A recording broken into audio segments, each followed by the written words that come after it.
মোহাম্মদ জানি হ্যাঁ ঘরটোর কাজ হিলা দিলে আর কোনি সে ঘরে কাজ তাহলে বাথরুম হেঁটে গেলে 70-80 হাজার 1 লাখ কাছাকাছি খরচা হয়ে গেল। কি করো বাথরুম করতে 1 লাখ টাকা খরচা বাথরুমে যা আমার ঘরে তো বাথরুমটা 3 লক্ষ টাকা খরচা হয়েছিল। 3 লক্ষ টাকা আর কম মাল খেয়ে যদি না হইবে সামার।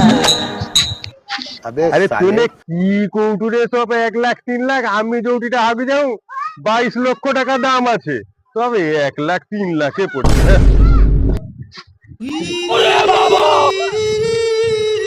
কি করে 22 লক্ষ টাকা আবার কি লাখ কাই হাগুরে তুই 22 লক্ষ 25 লক্ষ টাকার দাম কাই হাগু। ওল্ড দিঘা থেকে যে নিউ দিঘা যাইতে বাইপাস রাস্তার গায়ে জায়গা একটা আছে, 22 লক্ষ টাকা পাখি দাম দিচ্ছে, আমি তাই হচ্ছি।